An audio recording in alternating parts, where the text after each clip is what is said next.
Okay, so sorry everybody, this is going to be the second part of Latin America. We just have a couple of things to finish up. The last video got cut off. I tried to show this YouTube video, but I guess it was a little too long to be recorded. So I'm just going to post the link to this YouTube video in the assignment. You can watch it. It just gives a summary about what the events that you're going to write down right now about what happens in Nicaragua. As I was saying in the other video, I don't know if it got cut off or not, but it's an amateur video, but it does give a really nice condensed 5-minute summary about what happens in Nicaragua, and it talks all about like the scandals and the Iran-Contra affair and things like that. So it'd be a really good idea just to check that out on your own. Click on the link in the assignment page. But here, what we want to finish up with in this video here is on that second page where it says other Latin American involvement in the Cold War. What you should note is that despite independence movements, democratic elections, and developing economies, the United States maintained a heavy hand in Latin America whenever possible. Marxism's anti-capitalist message had great appeal in less developed countries and increased as U.S. investment in copper mining and oil drilling in the region intensified in the 1920s. So what you'll see in Nicaragua and Guatemala is that you'll see the United States intervening to support pro-democratic forces, while the Soviet Union intervenes to support the pro-communist forces. In Nicaragua, there's a revolution in 1979, and again, you should be making sure you write all these notes in that space there. We are going to bring up a slide about Guatemala next, so just make sure you're leaving space for that.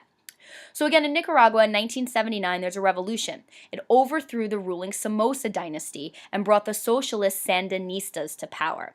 The Sandinistas were communist socialists, so that means the United States supported their opposition. Their opposition are a group called the Contras. The Contras were armed resistance to the Sandinistas, supported by the United States. So in this period of civil war, the United States provides money and resources to the Contras against the ruling Sandinistas.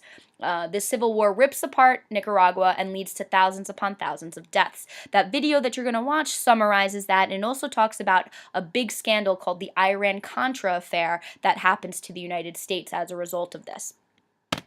Now in Guatemala, a similar situation happened.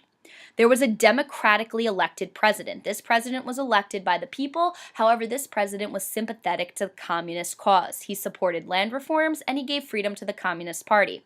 So the United States supported the resistance to this president. They trained troops, they provided weapons and money, and helped to overthrow this president in a military coup. The result has been 4 decades of war and instability in Guatemala since then.